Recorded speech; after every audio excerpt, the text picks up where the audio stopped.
I'm not an expert on decision market, but I'm here to bring a list of understanding and learnings from studying the data on prediction markets. So to see like if the markets can reliably decide. I don't know the answer to that, but I think a lot of the data here today can help us to inform, to answer that question and design the market more thoughtfully. So the first slide, it's very important to note that these markets are different, but also very related and similar. So prediction markets, decision market, and Futarchy, how are they related to each other? Prediction market and decision market, they're both open market, allowing people to put money in and express their beliefs, opinions, to put that expressed in price. But for prediction markets, there's going to be an outcome or like a reality that's going to be the truth, the counterfactual. So you can basically measure against if you decided it correctly or not. But for decision market, there's not really like a counterfactual of what would the price be in the case of the actually voted no or like the lost proposal, right? So it's slightly different. Because prediction market has a how to say, like a reality that's going to turn out, it's also more of a problem of insider trading. But yeah, for decision markets, it's actually deciding the consequence and the reality. And Futarchy, basically my understanding is that any organization or how to say system that decides to use decision markets to make decision for their outcome. So looking at the prediction markets, to zoom out a little bit to look at the whole picture, we need to understand that like the state of the market, we already know that prediction markets are going crazy with Cauchy and poly markets getting legal in US, getting the DCM license. A lot of like sports betting platform as well is coming up. But these platform does host a very different category of the markets. I think that's very important as understanding before we understand other stuff about the markets. So for example, like Cauchy has been historically the main place for sports, but even though they've been trying to grow other categories. For example, crypto markets now is one of their major volume and printing a lot of fee as well for them. Meanwhile, poly market, they've been having a lot of like historically political questions and like any other like crypto, like entertainment questions as well. For decision markets, I think it's a good point to draw as well that like in the Futarchy systems, we might be deciding on very different problems, right? So like sometimes it's the financial of the company, sometimes it's like more like HR type of questions. And they might actually exhibit very different behavior, and like who might know better to vote and decide on these markets might also differ. So the other thing that everybody study in terms of prediction market is the accuracy of the market. And I think like one very important thing related to the slides before is that it's just simply meaningless to say that poly market is more accurate than Cauchy because they host all sets of like different type of markets. It makes more sense to note the category of the markets and say that Cauchy is more accurate on sports compared to poly market because they score a higher like Breyer score. It's like a very established set of literature that's there that's used for evaluating the accuracy of the prediction markets. So what would be accuracy metrics for decision market? It's slightly different because we won't know like what's the counterfactual of the price, you know, if the proposals, the other outcome actually turn out. But I think like there could be a very like slightly different metrics, say when this proposal was voted as yes, what was the outcome price that was voted at? And look at actually what would the price be in 6 months and see how far away that is as maybe a measure to basically evaluate the accuracy. So that would be very interesting to maybe say attach that accuracy score to the user cohorts as well. And so, for example, this is also very important elements when we look at the user cohort for prediction markets.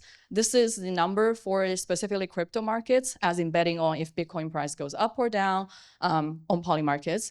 But it's largely similar distribution. So the orange actually means the wallets that we detected using a list of heuristics saying that they're likely bots. So if you like trade on the exact the same constant value all the time, super high frequency across like 1,000 type of markets, it's unlikely it's a human behavior. There's professional traders now already like trying to automate all these actions. And these wallets only take up to 25% of the wallet count. So 74% are retail. But these wallets that are bots actually take up more than 85%, 86% of the volume. Is that a good, how to say, hierarchy of the market? especially when it goes to a decision market.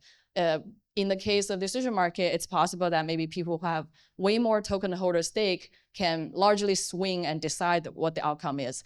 And what if they, like hide their intention and go vote at the very end and like sway the markets very largely?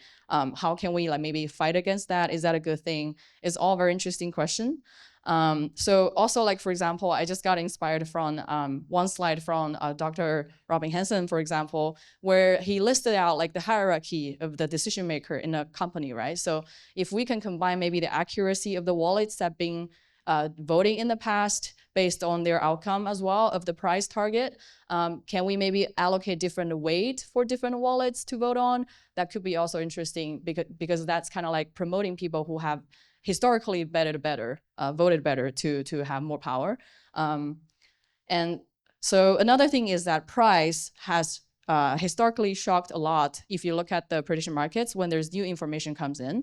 So like this was a case study we did on the NFL markets. So like it's a sports betting market on the football market. And when you compare the timestamp of the actual, like when a team is scoring or switching the ball, you can see the price shock very quickly together with what the events are happening. If a team is holding the ball like in position, the price kind of like trends up, hoping that they will score. But if they don't over time, you can see like here, it's kind of like saying, oh, okay, this team is not actually going to score. The price kind of trend down. But the moment when they actually score, the price stabilize. So it's like people's beliefs are fluctuating together directly with the information when it comes in. That also leads to a question, say, when a company started a decision market, are they allowed to publish new information about the company?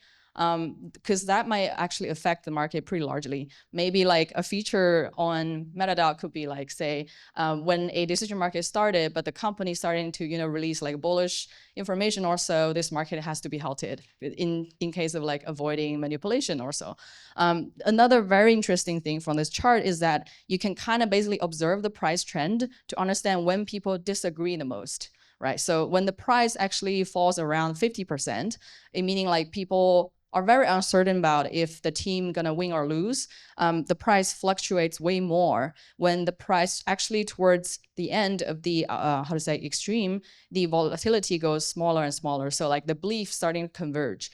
And this is gonna be very different for a decision market, because if you think about a decision market, there is gonna be two price trend that is voting on yes or no. And when they are the closest, that's actually when people are disagreeing the most. And what can we learn about people's, like when two prices are super close, betting on yes or no, that may means like the audience does not have enough information to actually make a good decision. So maybe we should pause the market and like get the team to provide more information to educate the audience. So these are all very interesting things to consider.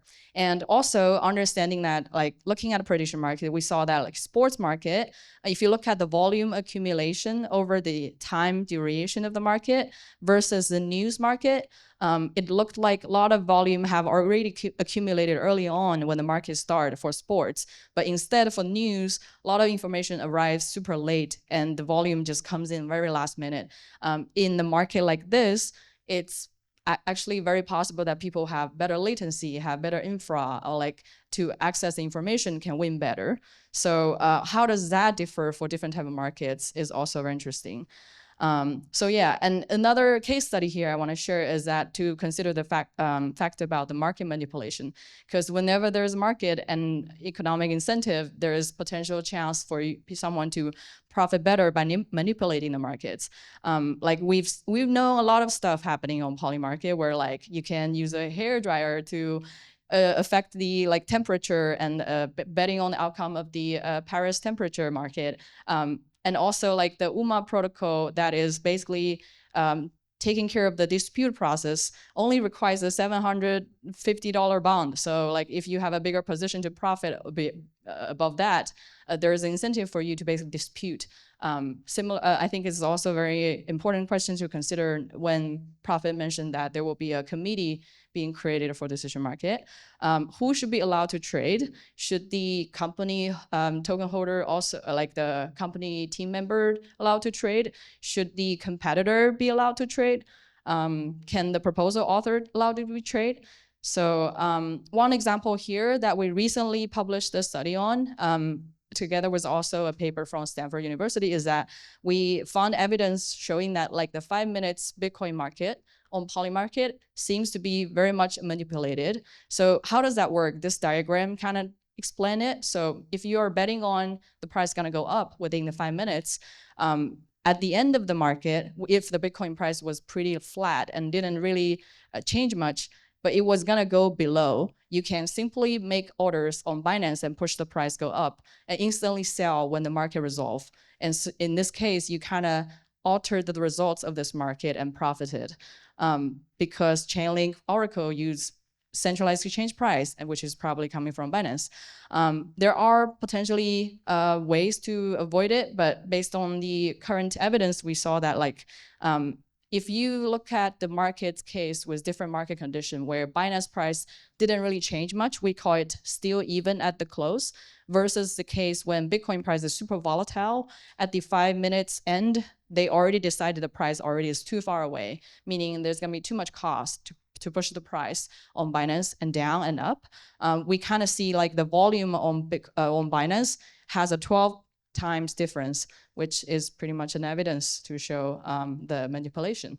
And this problem is extremely more exhibited than on 5-minute markets, like compared to longer duration markets, and simply because the price drift less in a shorter time frame.